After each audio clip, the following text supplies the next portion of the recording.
I used to believe karma was just a word, something people said to make bad things feel fair. But then, I watched it work. It didn't come as lightning or revenge or some cosmic justice. It came as a dinner party, a white dress, and a woman who thought she could destroy something sacred and walk away untouched. She didn't know karma had already been invited. My stepmom, accidentally, ruined my late mom's wedding dress, so I let karma handle the rest. I used to think karma was something mystical, like the universe had its own way of balancing things out. But then I realized sometimes karma doesn't need to wait. Sometimes it just needs a party, a white dress, and a woman who can't stand not being the center of attention. My mom, Helen Carter, passed away when I was 16. Lung cancer. No one understood why. It didn't fit her. She never smoked, barely drank, and was the healthiest person I knew. In her last 6 months, when her hair was gone and her skin had turned pale, she smiled more than ever.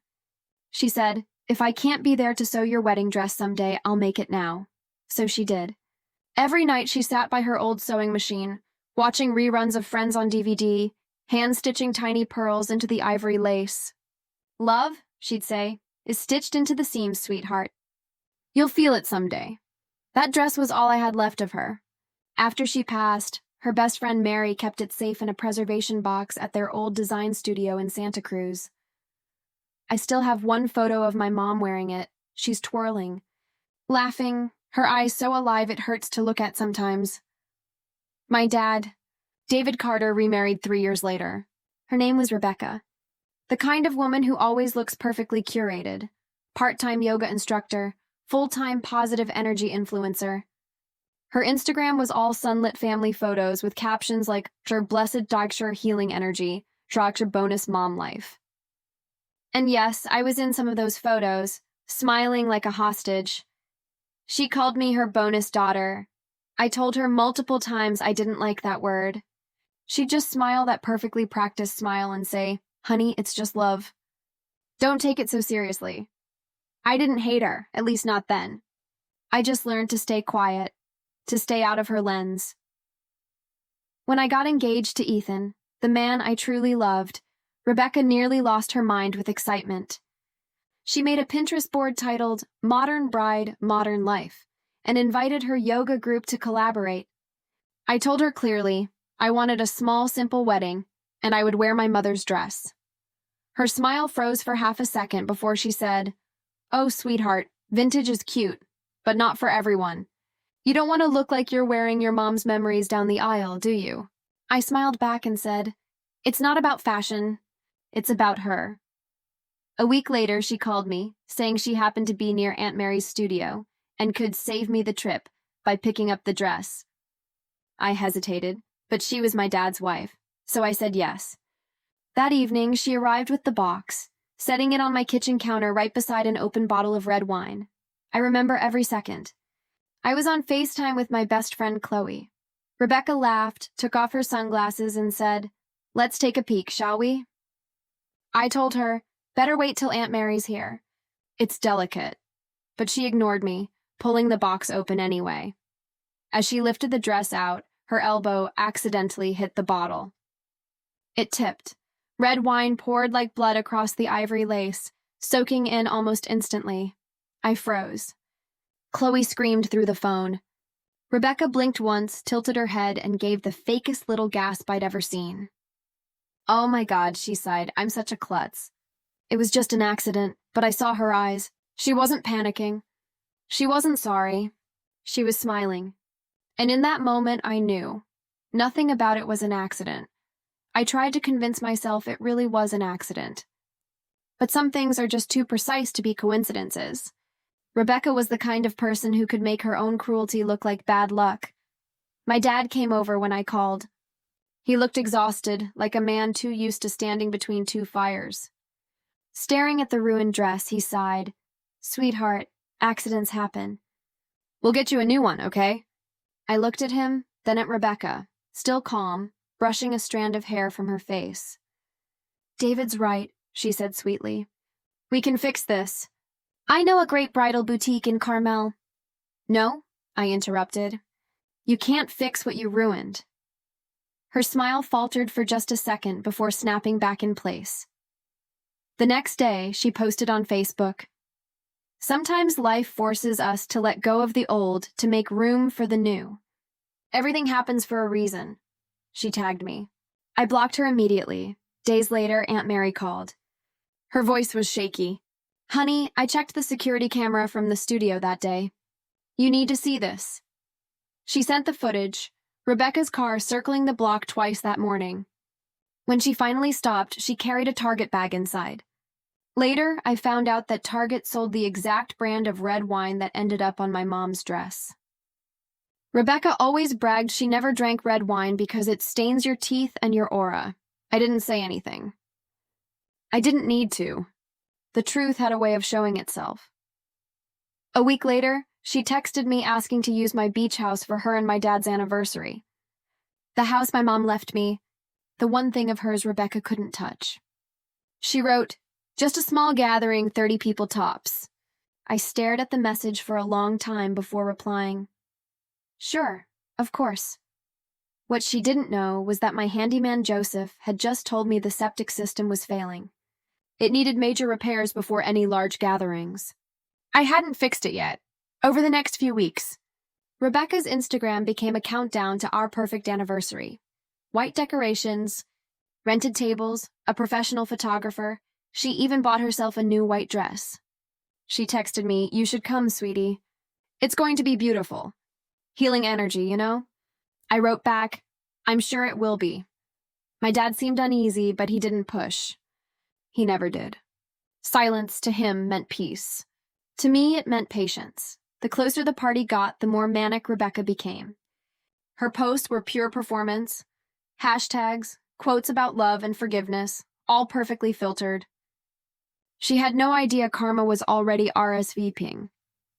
Joseph texted again 3 days before the party. "That septic issue's worse. Water's starting to pool. Wouldn't recommend hosting anything big." I thanked him, told him I'd handle it later. I didn't. Rebecca messaged me again. "Can we set up early on Friday?" I replied, "Sure, keys under the mat." Simple, polite, nothing more. That's the kind of calm that scares people like her. The calm they can't manipulate. The day before the party, I drove to the beach house just to look at it.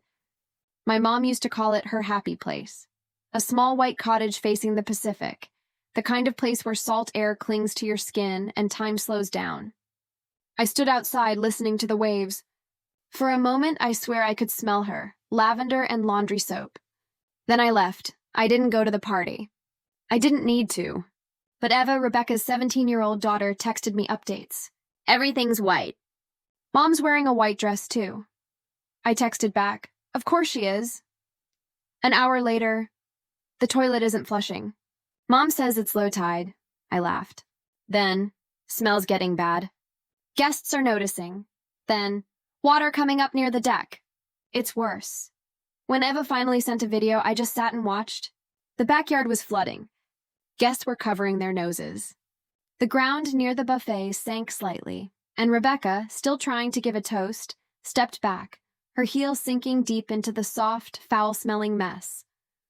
Her white dress turned brown in seconds. The crowd went silent.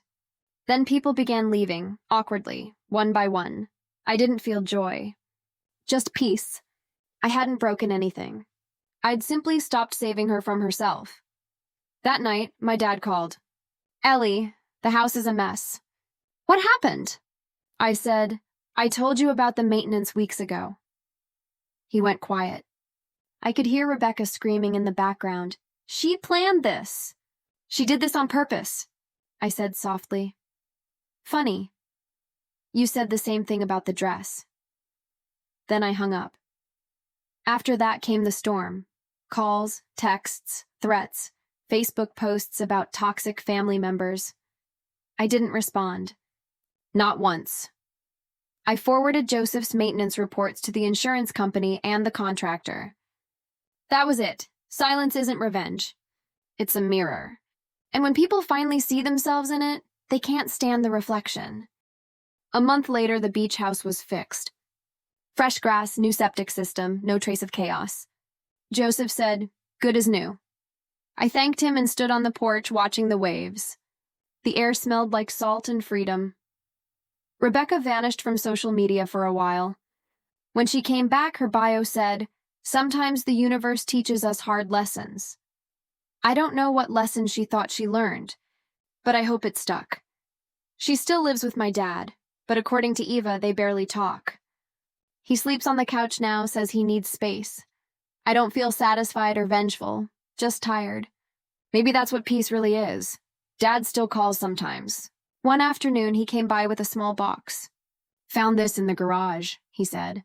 Inside were old photos. My mom smiling, holding a half-finished piece of lace. I touched the picture and felt my chest ache.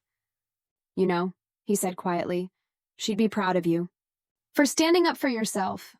Even quietly, I didn't answer. I just looked at the ocean, listening to the slow rhythm of the tide.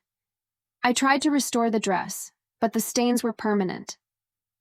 So I kept one small piece of lace and sewed it into the lining of my new wedding dress, the one I'll wear this fall when I marry Ethan. My mom will still walk down the aisle with me.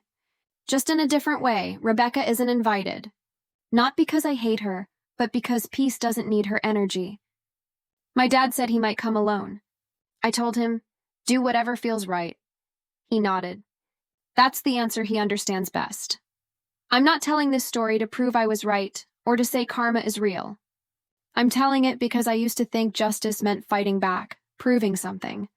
But now I know sometimes justice is walking away and letting people drown in the mess they made. My mom used to tell me, "You don't have to get even, sweetheart. Just don't become them." And maybe that's the real victory. I didn't. As the sun sets, I stand barefoot in the sand, the waves brushing my toes. I close my eyes, and for a brief second I swear I feel her hand on my shoulder.